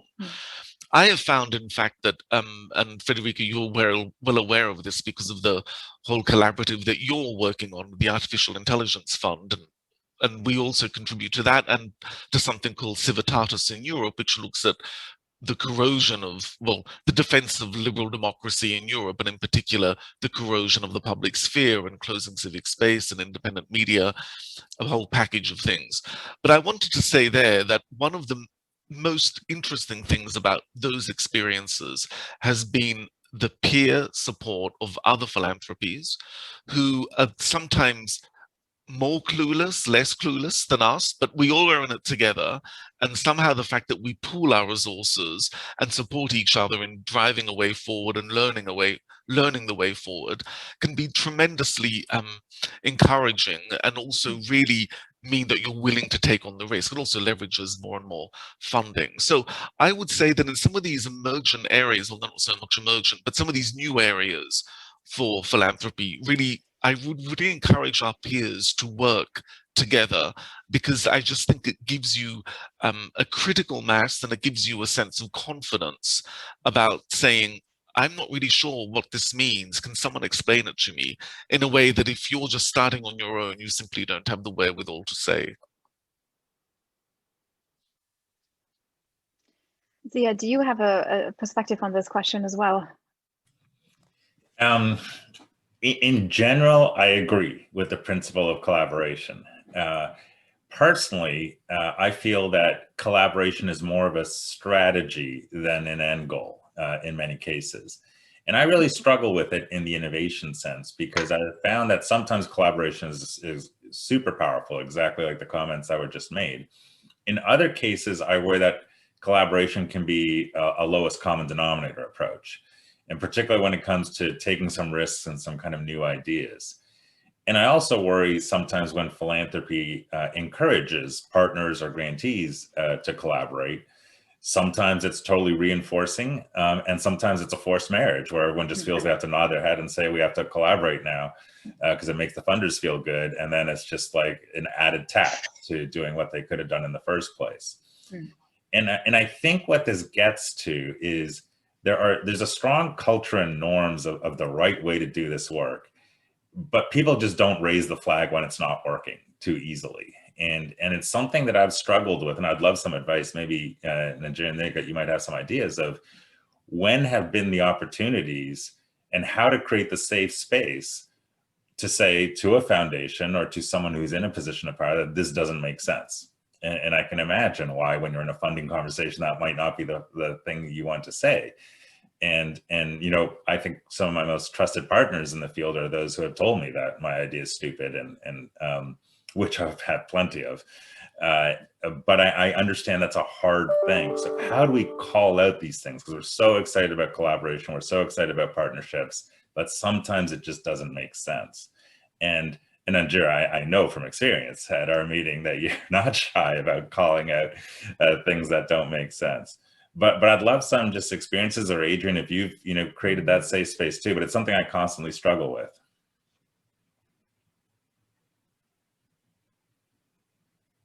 If I may, then.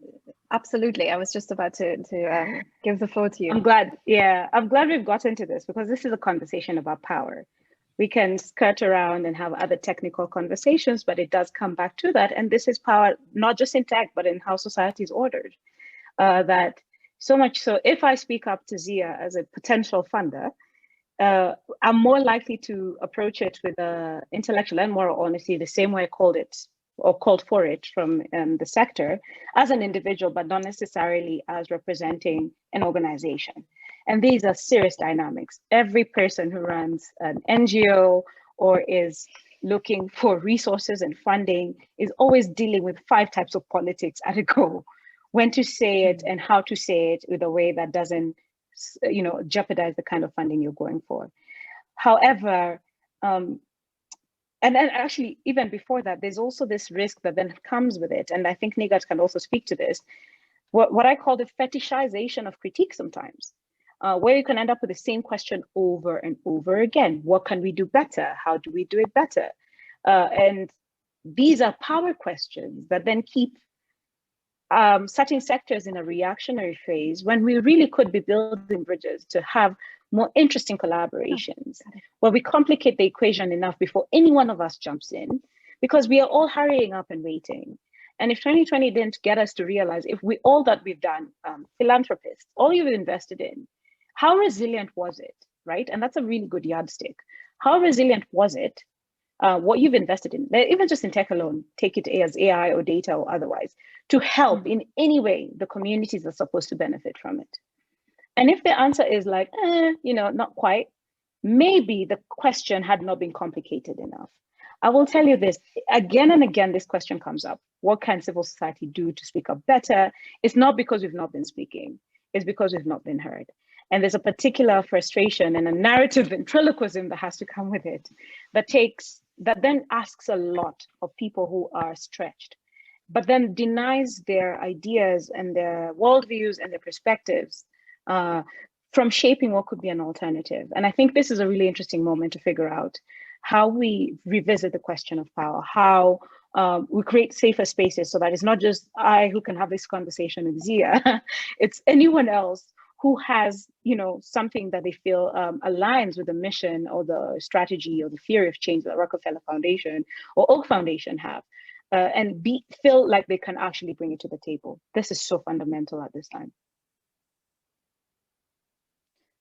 Yeah, We have I just wanted to say that, that like the relationship between the donors and the communities or organizations, the grantees, so it's actually fundamentally unequal relationship, especially for interventions in developing countries or global south, because it carries with the baggage of fraught histories, and the power imbalance allows for funders in the global north to set the agenda while equal relationship that will while other organizations are relegated to the status of implementing partners. So there needs to be a more equal relationship that will benefit both parties, because giving more power to local organizations will actually lead to more meaningful interventions and work on ground.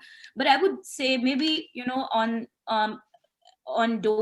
funders and or foundations, and they also really need to look into the jurisdictions where they think that the regulatory framework around NGOs is already very draconian, and it's very difficult for NGOs or non-profit organizations or civil society even to smoothly function or even to get money.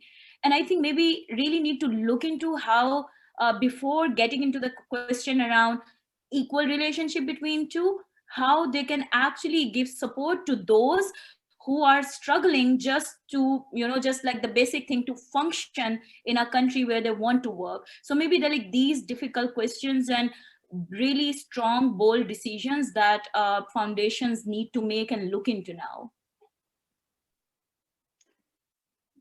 There have been some questions from the audience also related to this theme of power and unequal power. And also, everybody, feel free to jump in and comment on what Nia just said now. I don't want to cut off the discussion in any way. But there was a question that I thought really related to what you just said. Zeynep made the point that on the one hand, tech culture can also lead to tech-aligned philanthropy. And there is a need to expand what gets invested in. So the question is, I see lots of, this is Barry Robinson now, I see other disciplines such as design becoming increasingly influenced by tech culture, where these disciplines are increasingly supporting tech in the sense of the task and the method. So here's the question, how is this affecting philanthropy, challenges to be fixed, and how do we support new ideas?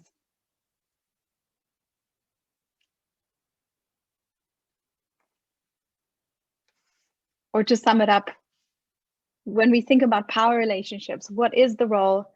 How do you see the growing role that on the one hand tech culture, but also tech companies play in the philanthropic sector?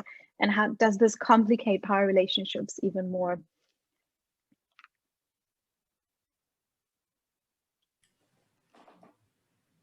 If I could just offer a few thoughts. You can just jump in, yes.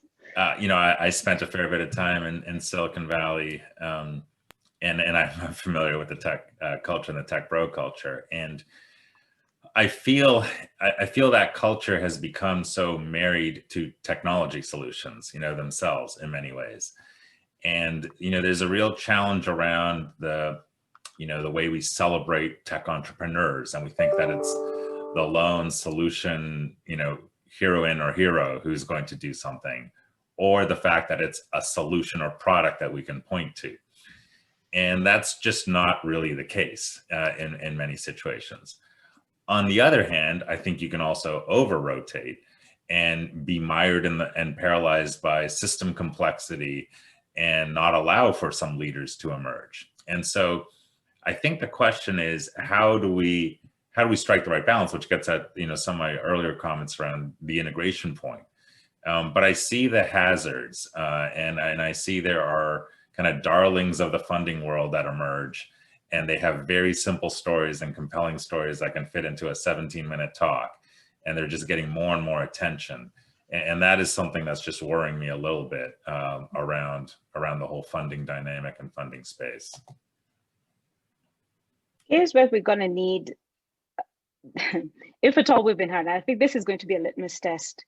Those who are, if you will, traditional philanthropic actors will find themselves as very strange bedfellows to those of us who've been on the outside in the cold, knocking in, because the tech bros, if you will, are becoming the new philanthropists, and they're coming, I think the phrase is effective altruism. It's a very concerning thing to read about. It's really looking at the world as a stack, and it's very complex, complicated and diverse and intractable issues as these things. Take them as code and, you know, do them as stack. This is where we're going to need those who've been, if you will, first generation, second generation actors to also step in, because we small actors out here are not going to have any voice that they resonate with. They'll come, they'll do their tours, we'll take photo ops, and that's all they will do, and go back and tweet about it or Facebook about it or otherwise, but they will not hear. And as more and more of them, and especially those who are currently at the helm, are going to step away, as we've seen with Jeff Bezos, for example, we are absolutely going to need a counterforce. And this is where we need that kind of allyship and the patient capital I was speaking to earlier, that challenges them on that level where we do not have access, where we're not even, we are not even considered, let alone going to have that kind of access, because they're only seeing the world that way as a stack primarily. And nor do we want one person or 5 people or a company, whether philanthropic or otherwise, thinking that just because they do a few world tours, they suddenly have a view. You know, that's not how we want the world to be discovered. We really don't need more Columbusing, if you will, of the world. We absolutely need that patient, slower paced. I know it feels like a very rushed time, but if we think about it and we reflect on what we really should have seen and everything that has coming. And if this is, again, as I said, the age of all the cans have been kicked down the road, we cannot use the same reactionary mechanisms to start solving solutions. So again, this is going to be really interesting for existing philanthropic actors to really think about the lessons they've learned from on the ground, if you want to use that phrase, to help be a useful counterforce to these people who have seen that they can write a few lines of code and it changes the world. Can I just add too that one thing I've noticed, just in terms of the diversity of the solutions that the world offers, and one thing which I found to be really very illuminating is the fact that if you talk to people in the United States about content moderation and the information sphere, they have one view. You talk about someone in Europe, they have another view. You talk about someone in Brazil, they certainly have a different view, let alone somewhere in Russia. All of those places we're active in.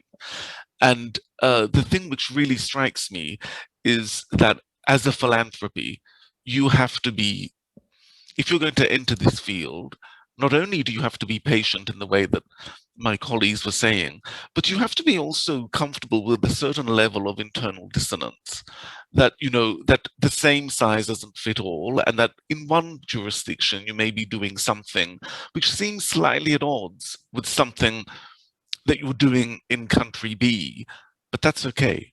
That's okay. And that, you know, that is the plurality that you're looking for, and you have to feel comfortable with it. But it's not necessarily an easy place to be, especially when you're sitting there trying to justify the spending of this money, when someone says, but you're saying this on the one hand and doing that with the other. What do you mean? But it is an internal dissonance which I think in the mix can actually add up to something quite useful. Does anybody else want to comment on this from the panelists? Because otherwise there was a different interesting question from the audience about the role of climate, mining, and energy, because this is something that I noticed is getting a bit more prominence. We're increasingly bringing these two topics that are usually treated as separately together. So this is a question from Charles Sallon. Can we also please say a word about climate, mining, and energy? More digital technologies will unquestionably lead to greater dependency on energy consumption. I'm cutting a bit of it, but the question is, could the conversation please address these blind spots? Very happy to jump in because I saw the comment and I wanted to speak to it. This is what, again, the systems level thinking we absolutely need, because again, tech does not come from a vacuum. It's not going to go to a vacuous grave, if you will.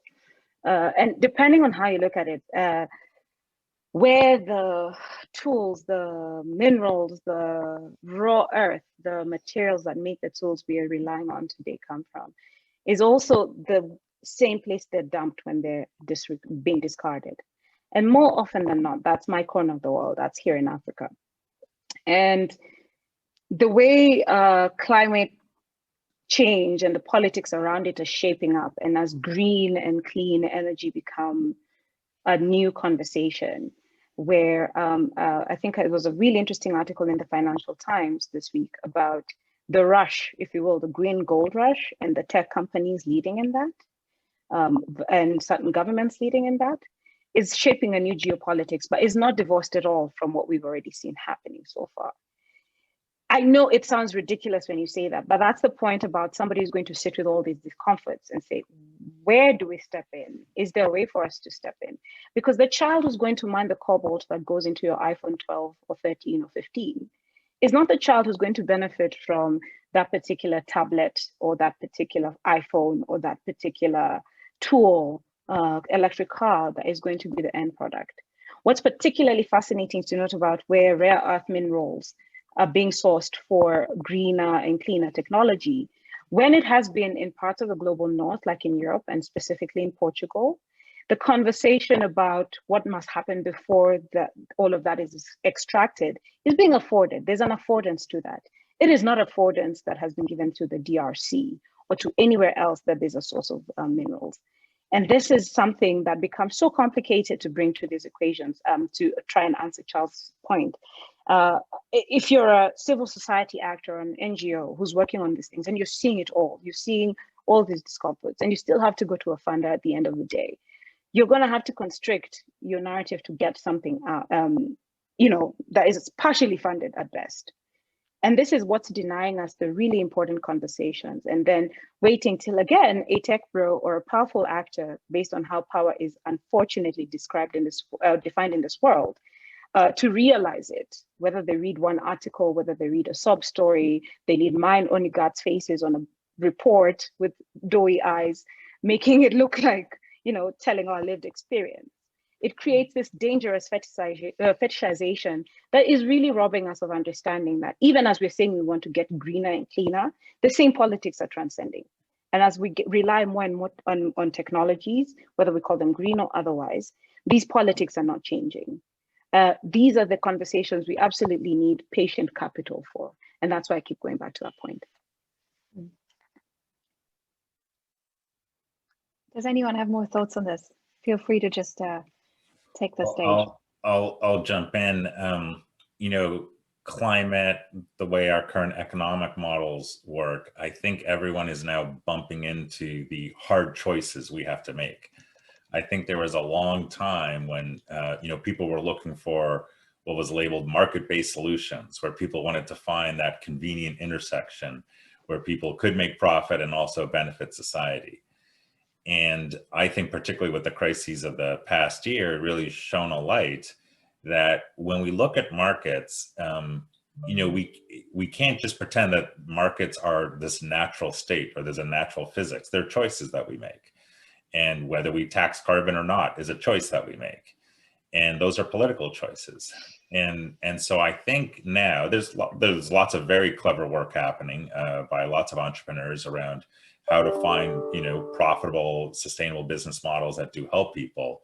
But I think the bigger picture now is that we're at a time, and this is, I know we use the word digital revolution a lot, but I think we're now at the time where there is energy for a paradigm shift, where people are really thinking, okay, neoliberal economics doesn't really work. We're not going to solve our climate crisis unless we start to really factor the value of nature and the value of clean air and public good and incorporate that into our market rules.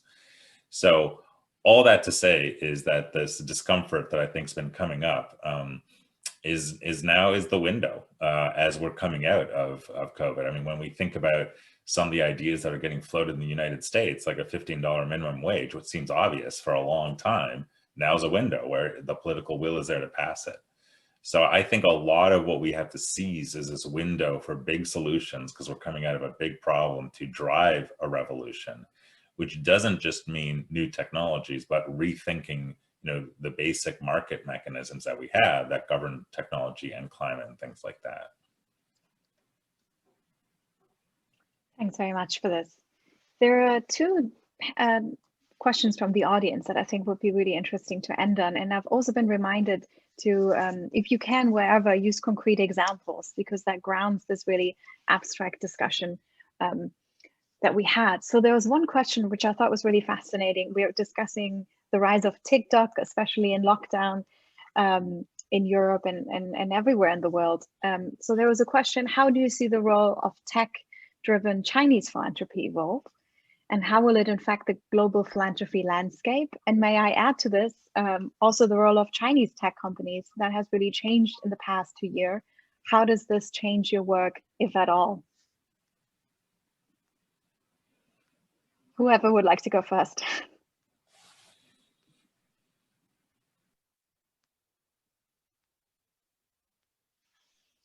Always happy to. Because I live on a corner of the world where you always ask this question. The short answer is it just beautifully complicates this thing. I think anywhere the Chinese have stepped in the tech game, whether it's something as typically boring as standards at the International Telecommunications Union, or in laying out infrastructure across the Belt and Road, it's the reactionary, and you really see this in the tech media, the reactionary way that makes it think that there was a divine right reserved for certain other corners of the world to do it is particularly fascinating. But if you sit in an area where, or a corner of the world really, where you're caught up between a rock and a hard place, we have a proverb that says, when two elephants fight, it's the grass that is hurt. The grass is trying not to get hurt here. So the grass is going to make the best of whatever is available, and trying to get a deal that makes sense.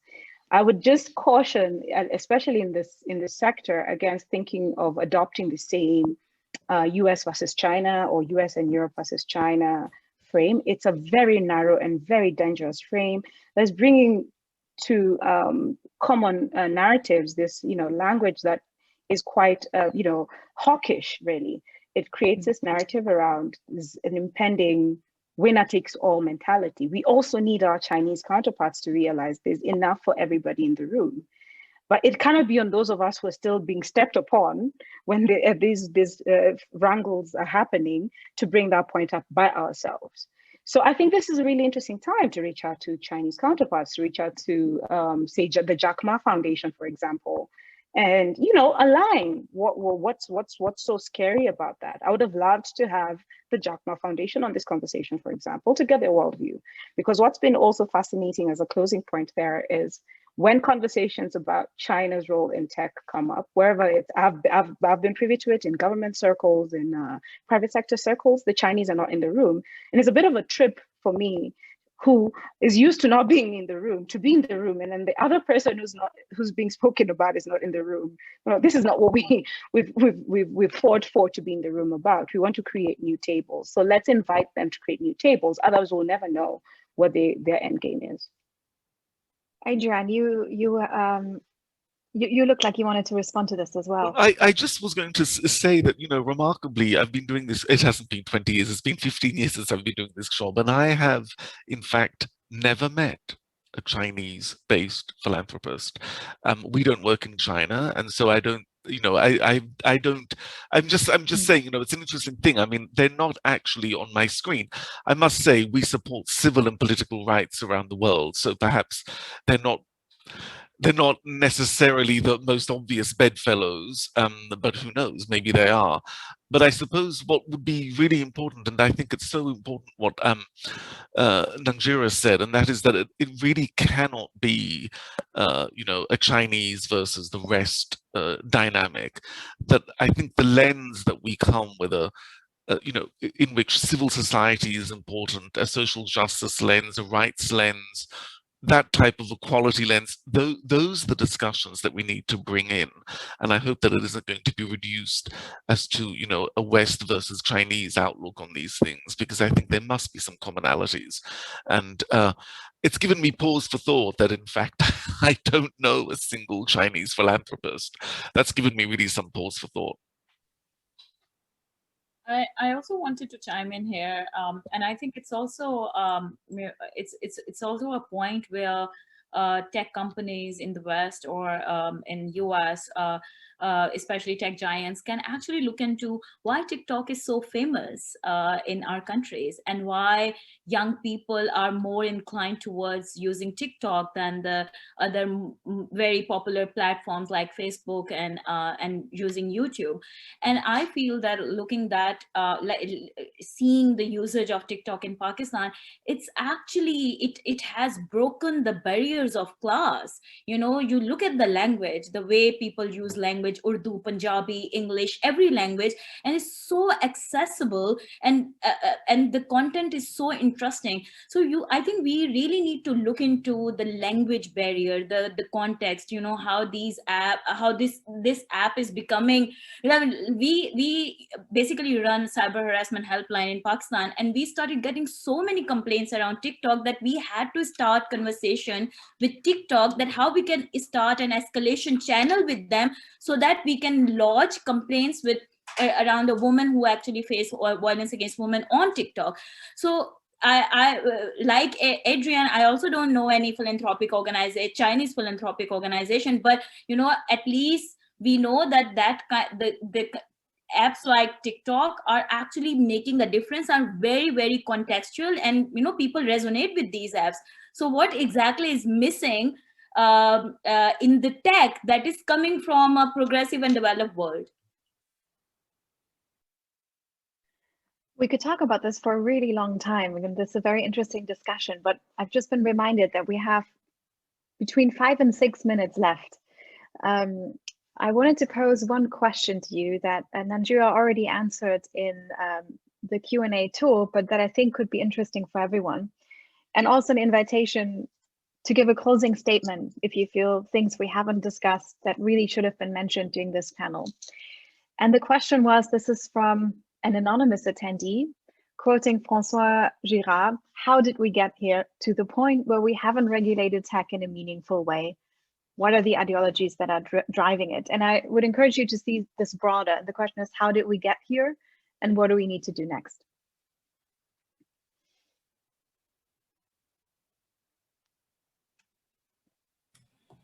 Well, one quick perspective on that is that traditionally all new technologies are a little bit of a wild west until the need for regulation emerges.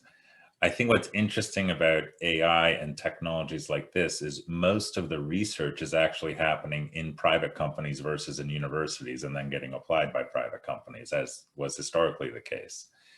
And so I think a lot of the challenge of the regulation side has been just the economic power that a lot of the companies have had, and the geopolitics around economics in terms of how Europe, how China, how India, how in the US are all seeing technology and what the governance needs are. I don't know when we'll come to a place. It's something we're working on around governance of AI. On climate, I think there's just been so much common purpose and need that's emerging that I think the window for collaboration and cooperation is opening up. And then I think there just needs to be a clear articulation around the common benefits for governance around technologies and AI that needs to be made. I just don't think that case has been made now.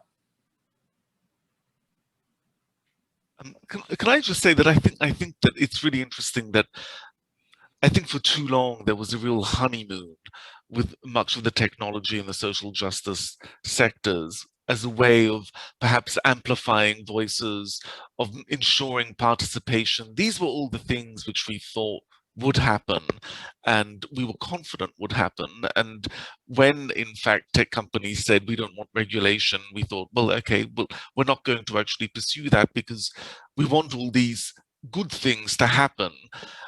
And they didn't quite turn out that way. And I think now we're catching up. And, in a sense, maybe it was our own naivety, maybe it was our own blind confidence in their optimism.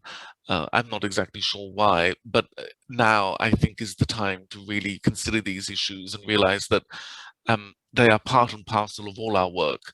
And this is something that we really have to get our heads around. Vigad, what's your perspective on how did we get here and what's the most important thing to do next for the sector?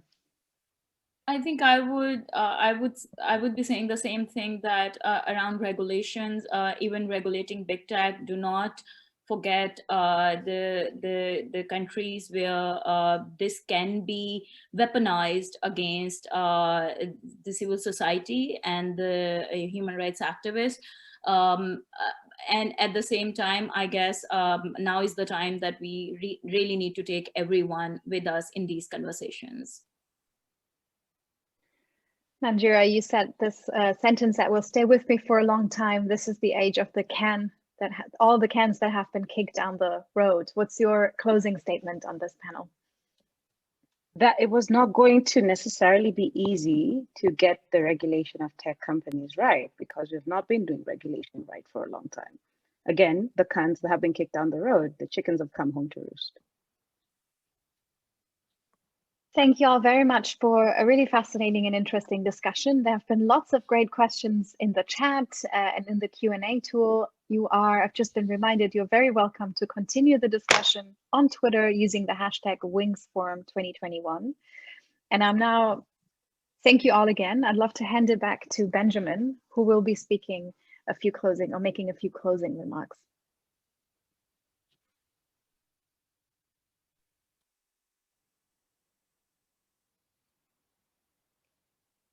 Well, thank you so much, Frederic, for chairing an excellent panel, and all the panelists for a really fascinating conversation. Thanks also again to Zeynep and Rhodri for an amazing discussion at the beginning of the session. So we're really grateful that we had such a varied groups of experts that joined us today. And we are also very happy that we saw an amazing participation online, on Twitter, in the chat. And we really want to use this material because there are so many questions out there, so many great ideas that we really want to keep on discussing on social media and also through the Wings network. So really thank you for your active participation, and we really want to continue that conversation.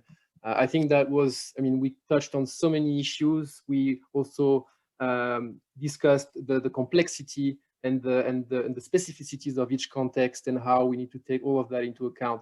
But I think the real takeaway is that it's an issue that everyone should think about, and that each philanthropic actor can think about and integrate in its work, in its strategies at its own level. It might be, you know, simple things that helping your partners, your grantees having access to the internet, to some more ambitious sort of global systems change perspectives on governance of AI. So, I mean, there are many things to be done, but I think the real message is that we need to step in, we need to reckon with the situation, and we have a role to play as philanthropic actors with our flexibility and our capacity to listen to help civil society create a better digital society for the world. I just wanted to let you know that we're going to have, well, I'll talk about that later maybe. I think we have a slide coming up, and I really want to acknowledge and thank really warmly our partners for the event. So the main partner of the WINGSForum is Ford Foundation. Our co-host, as soon as we're able to come in person, will be is the Africa Philanthropy Network for the forum in Nairobi, Kenya, where we hope to see Nanjira.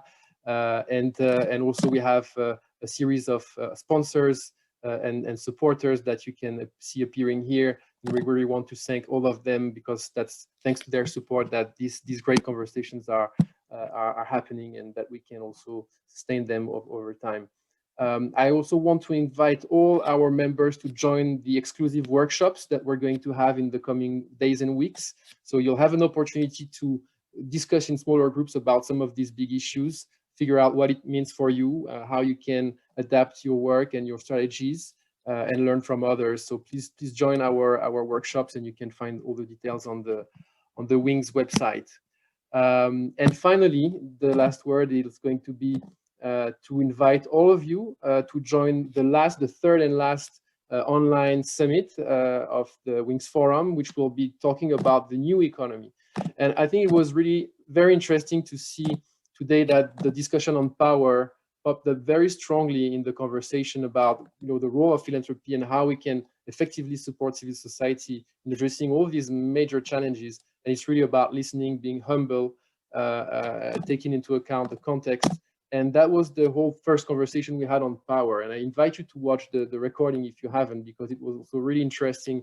And so this is all interconnected. And the next one on new economy is going to also have a lot of resonance with what we discussed today, since these issues are directly rooted in an economic system, and its reality offers opportunities, but also a number of challenges. And so we're going to be able to continue some of these discussions also as part of the next online summit about the new economy in April. I think you might, well, just come to the Wings website, and you'll have all the details there. You can register for that. So once again, thank you to all the participants, to all the panelists, moderators, to the Wings team, and to the partners. It was a fantastic session, and we just need to continue talking about it and thinking about it, and exchanging and learning together with humility, but also with determination. Thank you so much, and have a great day or evening wherever you are.